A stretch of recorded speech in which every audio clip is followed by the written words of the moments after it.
Assalamualaikum warahmatullahi wabarakatuh. Selamat pagi pemirsa Tawakal yang dirahmati Allah Subhanahu wa Ta'ala.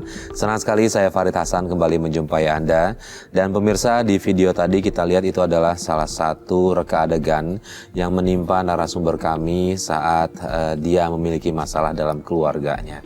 Dan alhamdulillah saat ini narasumber itu sudah hadir bersama kami bernama Mbak Uci. Assalamualaikum Mbak Uci. Waalaikumsalam, Farid. Selain Mbak Uci juga sudah hadir bersama kami Ustadz Ngatawi Al-Zastro. Assalamualaikum Pak Ustadz. Waalaikumsalam warahmatullahi wabarakatuh, Mas Faris. Ya, Pak Ustadz, kalau di video tadi kita lihat ini orang tuanya memaksa Mbak Uci untuk bercerai. Tapi sebelum saya tanya dulu dari sisi agamanya seperti apa, Mbak Uci, apa alasannya orang tua Mbak Uci memaksa Mbak Uci untuk bercerai dengan suami? Jadi awal kisahnya itu sebelum saya menikah, saya mempunyai usaha, Mas Farid. Usahanya itu ya alhamdulillah berkembang. Dari berkembang itu saya mengenal lah calon suami saya yang pertama nih, gitu kan. Tapi setelah menikah, itu usaha saya bangkrut. Nggak ada yang namanya tahapan 1, 2, 3 tuh nggak ada, langsung brut, gitu loh. Langsung aja jatuh. Langsung ambruk.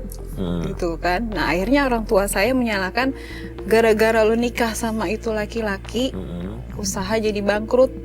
Tuh. Jadi orang tua beranggapan setelah menikah justru membawa sial gitu. Nah itu dia. Cuma kan saya selalu berpikir bukan itu. Saya bilang memang udah jalannya. Saya bilang gitu kan. Toh dulu juga sebelum orang tua enak, ibaratnya susah dulu kan. Seperti itu. Tapi orang tua nggak menerima. Nggak mau menerima itu, Pak Ustadz.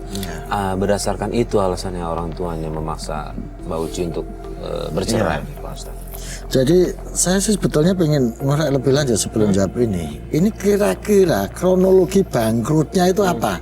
Misalnya kalau warung tiba-tiba sepi, atau modalnya kemakan untuk kebutuhan lain, atau gimana sih Mbak ini ceritanya? Jadi bangkrutnya tuh kok tiba-tiba gitu loh. Kira-kira ini bayangannya kan? Aku belum bisa bayangin nih Mas. Atau mungkin kena misalnya mohon maaf kena bencana gitu, ininya terus hilang semua. Atau gitu. Warungnya tiba-tiba sepi. Nah kalau memang usaha warung, ini usahanya dulu apa ini Mbak Uci ini? Saya dulu subsidi barang ke daerah wilayah ya, wilayah. Jadi selama saya menikah itu saya membantu perekonomian keluarga suami saya. Dari orang tuanya bayar, ya namanya orang tua pasti punya kebutuhannya ya, karena anaknya yang lain juga belum mencukupi gitu kan. Jadi dari mantu-mantunya yang lain hanya saya yang bisa yang diandalkan gitu kan. Dari adiknya masuk penjara, itu saya yang mengeluarkan. Seperti artinya itu. Kebangkrutan ini karena overload mungkin. Overload pengeluarannya beban, sehingga pengeluaran lebih besar gitu Mas. Itu yang. Jadi kalau Mas Farid tadi nanya gimana hukumnya atau pandangan Islam orang tua yang menyuruh cerai ini. Jadi ada kisah nih Mas Farid. Jadi suatu saat ini Ibnu Umar, anaknya Sayyidina Umar, Abdullah bin Umar, tanya kepada Nabi, ya Rasul, ini bapak saya nyuruh saya cerai ini. Gitu. Saya disuruh cerai dengan istri saya. Nabi menjawab, ya sudah ikuti orang tuamu. Gitu. Terus dari salah satu hadis yang diriwayatkan dari Abu Darda juga menceritakan hal yang sama. Sahabat bilang kepada Nabi, ya Nabi, orang tua saya minta saya untuk bercerai. Nabi bilang, orang tua itu adalah palang pintumu, atau pintu kamu menuju surga, maka ikuti orang tua itu. Bahkan cerita tentang Nabi Ibrahim juga sama dikisahkan ketika datang ke istri Nabi Ismail, ditemuin, terus Nabi Ibrahim pesan ke Ismail, kamu ganti palang pintu aja ya istrinya. Artinya apa? Kalau ada perintah cerai menurut hadis-hadis ini, maka kita boleh disarankan untuk mengikuti apa kata orang tua. Tapi dalam salah satu kitab Imam Ahmad menyebutkan bahwa ketika ada yang tanya, bolehkah kita menuruti orang tua untuk bercerai? Imam Ahmad bilang, jangan turuti orang tua. Terus yang bertanya bilang, tapi hadis-hadis ini Sayyidina Umar ketika bilang seperti itu kita nuruti Umar. Imam Ahmad bilang, karena orang tuamu belum seperti Umar. Artinya gitu, orang tuamu belum seperti Umar. Artinya apa? Ini bukan persoalan nuruti orang tua apa tidak, tetapi pada substansi masalahnya. Gitu. Ketika Umar menyuruh cerai dengan menyuruh anaknya cerai itu karena Umar melihat ada sesuatu yang tidak baik dengan istrinya yang jika diteruskan atau mungkin membawa kemaksiatan yang melanggar syariat ketika diteruskan. Tapi Imam Ahmad punya argumentasi lain. Kalau nyuruh cerainya ini berdasarkan tuntutan nafsu.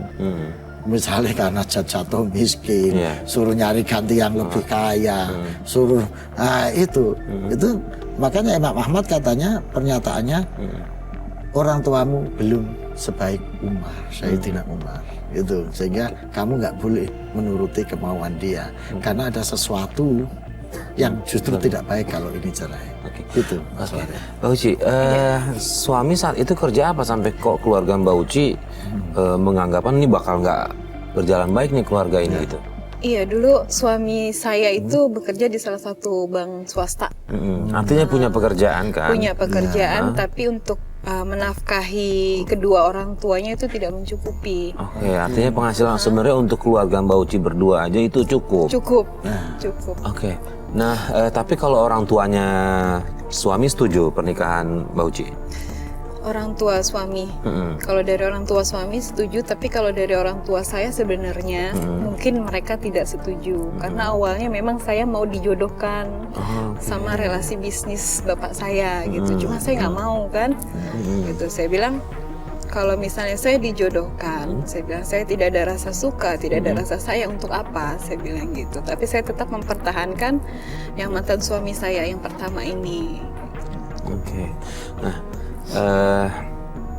kemudian nih setelah setelah akhirnya Mbak Uci udah menikah kan ya, maksudnya sudah direstuin akhirnya, walaupun mungkin dalam hati Mbak Uci merasa orang tua nggak setuju. Iya. Nah, kehidupan rumah tangganya gimana nih di luar dari yang soal mencari rezeki itu? Kadang suka bertengkar, sering ribut. Sering ributnya apa? Masalah keuangan. Masalah keuangan kadang apa ya? Kadang untuk beli susu anak aja tuh kita susah, gitu loh. Sampai orang tua saya bilang, udah dibilangin ceraiin nggak didengerin, gitu kan. Cuma saya bilang ini ujian, saya bilang itu kan, ini ujian hidup saya bilang. Tapi mereka nggak mau terima. Mau sampai kapan kamu nyusahin orang tua? Mau sampai kapan kamu ngerepotin orang tua? Selalu dibilang gitu. Cuma rasa sakit. Oke, Pak Ustadz, kalau tadi cerita dari awal, intinya adalah niat mereka berdua menikah juga ada penghasilan untuk dibagikan kepada kedua orang tua mereka masing-masing.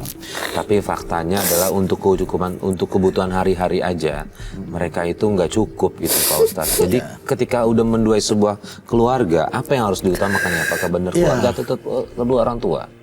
Sebetulnya kalau dalam hal ini kepentingan keluarga itu jauh, keluarga inti itu lebih penting karena ini menyangkut hak anak-anak, gitu loh, hak anak-anak. Karena kalau menurut pemahaman saya dari cerita ini beban ini tidak hanya untuk orang tua, Mas Farid, ini untuk keluarga sana. Adiknya bahkan ada yang di penjara harus diongkosi, kebutuhan-kebutuhan yang lain. Padahal ini kan sudah punya tanggung jawab masing-masing. Nah, ini yang menyebabkan keluarganya Mbak Uci ini overload. Gitu. Jadi kalau pertanyaan Mas Farid, mana yang lebih diutamakan kalau dalam kondisi ini? Ya keluarga inti, Mas. Karena seorang ayah itu tanggung jawabnya kepada anak-anaknya, kepada istrinya, bukan kepada adik-adiknya. Itu bukan kepada saudara-saudaranya. Gitu. Kalau kepada orang tuanya, dia tetap punya tanggung jawab, tetapi itu sifatnya hanya berbakti, hanya mengabdi, hanya hormat.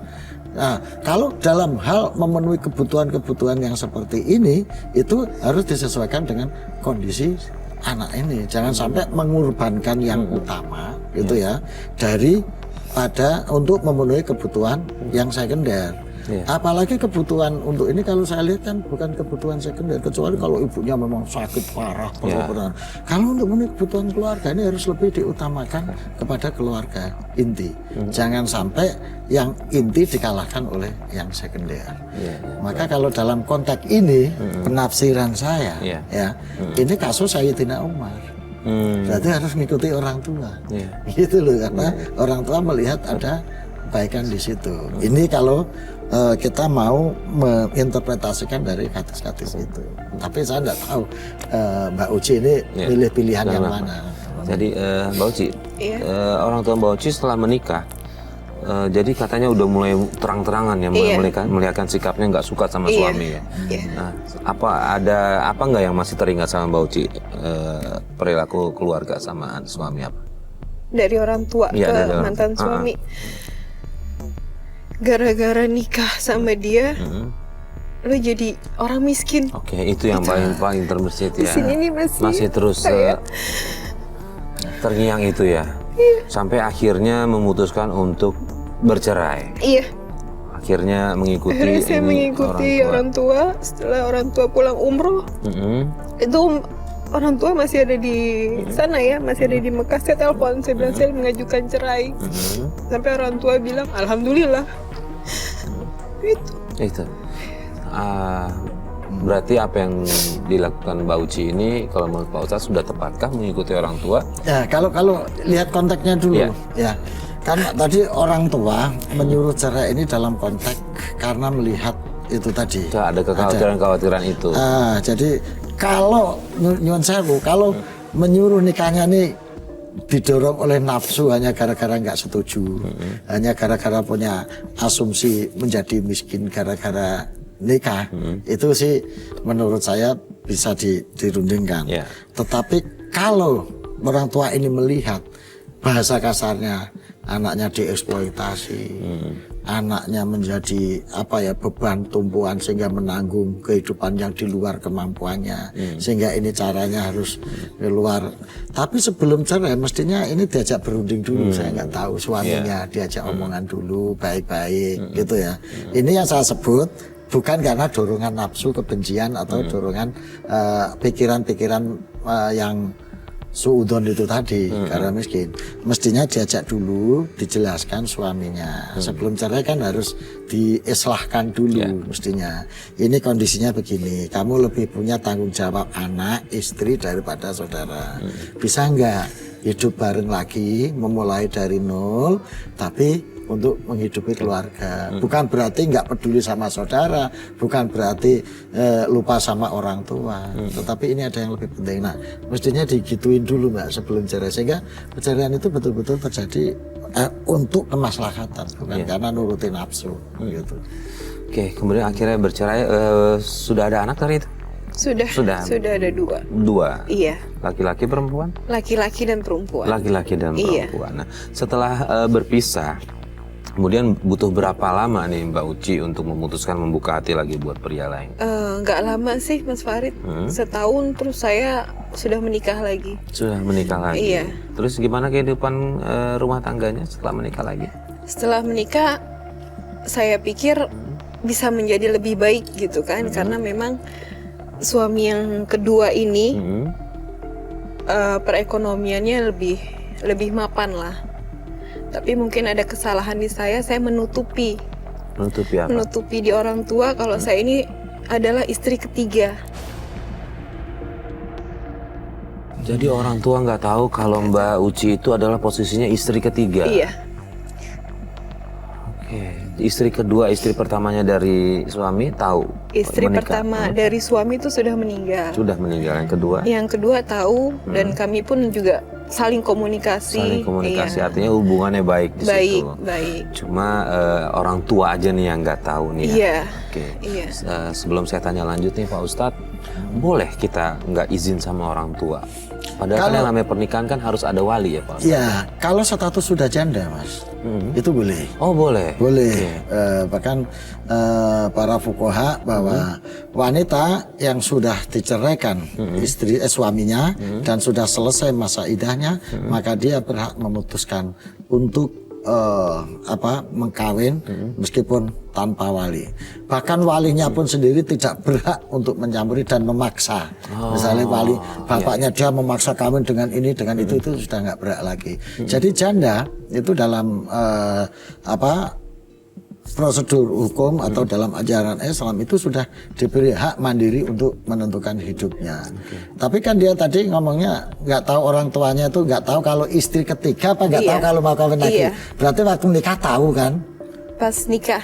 Belum, orang tua saya nggak tahu. Oh, Saya nggak masih tahu. menutupi. Oh, masih menutupi. Saya ya. menutupi jati diri suami saya siapa, dari keluarga mana, saya masih menutupi karena saya tidak mau Enggak, yang ditutupi ini jati dirinya apa nikahnya? jati diri suami saya. Tapi nikahnya orang tua Nikah tahu. orang tua tahu. Oh, nikahnya orang tua tahu kan. Meminta Berarti restu juga.